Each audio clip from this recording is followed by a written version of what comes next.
Welcome to another episode of Otaku Don. I am the host with the most, aka Sleepy Melbourne, in the building with just Charles. JJK 259.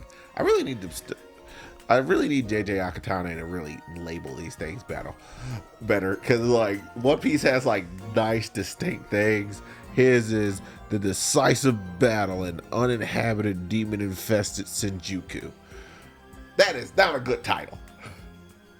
Very literal. They should just call it the decisive battle.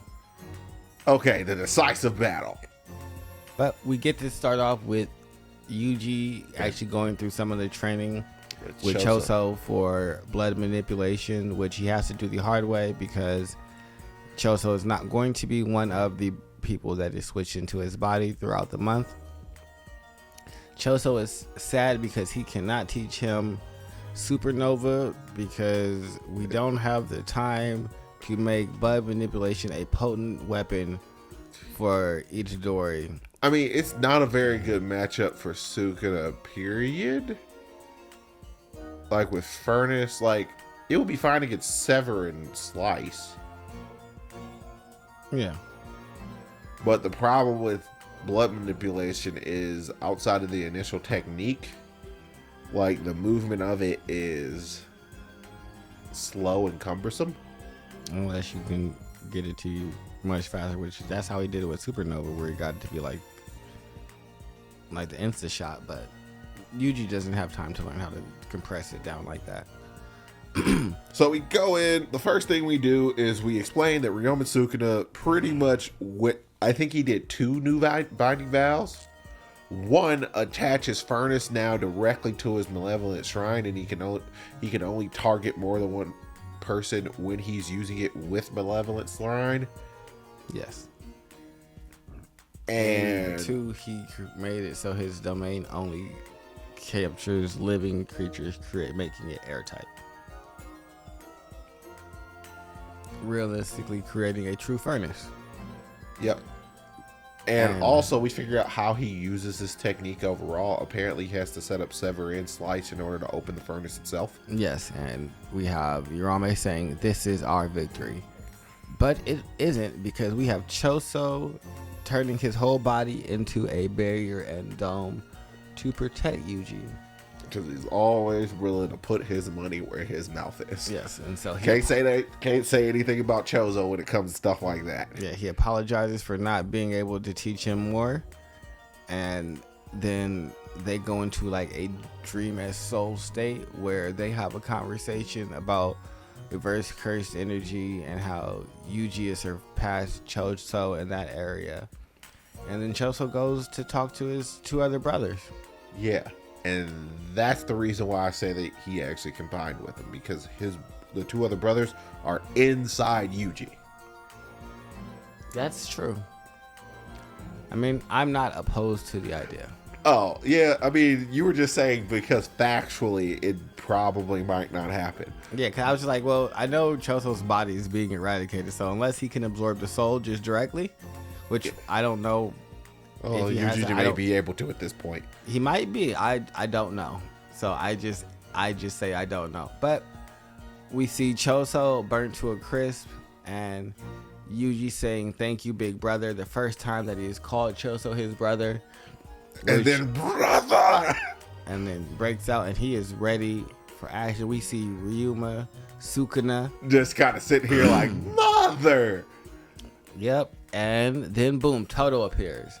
To give some encouragement that everybody is most likely okay due to a plan that him and Mei Mei had with him using Boogie Woogie to swap her crows with different individuals inside of the barrier. He was unable to swap Yuji and Choso because they were right in the center of the domain, and so he was unable to get them. But God, that boy is he is freaking hilarious, because it's like he acts like an idiot, but the man is really a genius. Yes. Like, I have genius level intellect. I'm just completely and totally ridiculous. Or maybe the smarter you are, the weirder you tend to get. That's what it seems like in this. It's like, because he's definitely out there, but he is ready to throw hands with Sukuna and Yuji. He comes to join his brother, and it is a 2-on-1 where it is painstakingly difficult for Sukuna to use his curse technique. So it's hand-to-hand combat time. No break next week. Let's go. Exactly. Hand to hands. Run these ones. Yuji's the first person to make it through a Sukuna haymaker. Well, apparently other people did. But man, I'm ready for this. I'm ready to see the final clash.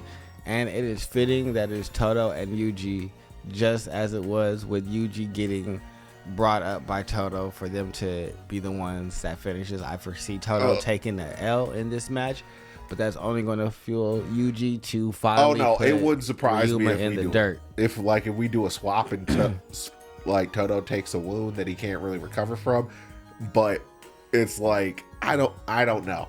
I can imagine Yuji doing something completely and totally ridiculous. I think he's gonna hit him with a new final Black Flash barrage. Oh no, it's definitely gonna have something to do with Black Flash, but like I feel like there is a natural progression. Like in my head, it's a Naruto-esque situation. It's just like, well, because he just aboard Tojo, he has the ability to enhance.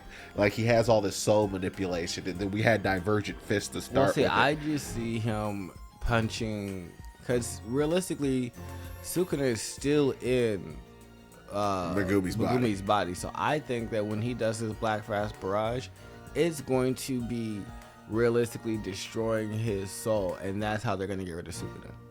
It's either that or my thought process is he might, as opposed, like, you know how Sukuna created a binding vow to give him world severing slash. That means he could beat Gojo. I think that Yuji could possibly come up with something like soul severing slash or soul severing division or something like that by adding a binding vow to his and cutting the two off, which is ultimately two different ways to get to the same exact outcome, which is Sukuna separated from Megumi. Yes. But I also see him like, I don't know, because we've seen the soul dolls like Panda, so it's a possibility. It's just like, I don't know, could you like create an animated blood clone and basically give it a soul and then start jumping this dude yourself? I don't think he's gonna go that far with blood manipulation.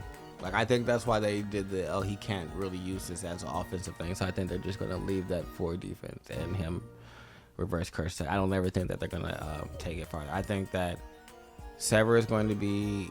I think Sukuna's stuff is going to be how offense, and blood manipulation is going to be how he uses defense and protection. We still kind of don't know what the Claws of Calamity do. I mean, it could just make him hit real good. Yeah, I'm ready to see this fight in the next chapter. There's not a lot I have for this one. I don't think that we're going to get to see the Urame and Hikari fight. Because it seems like Urame is having a real hard time with Hikari because he's just sitting up here like, what are you about to do? Jackpot! I think that they're just kind of watching this now because it seems like they were both just kind of standing across from each other, talking to each other. Because you see Hikari just looking at him. You see Urame talking about this is our victory. So I feel like they've kind of like put their squabble to the side to see, all right, well, how does this like I need Hikari to sit there and do his pelvic thrust dance like the entire time and make it Urame like super uncomfortable. No, it's just like, what are you doing over here? Jackpot! Ain't no more jackpots.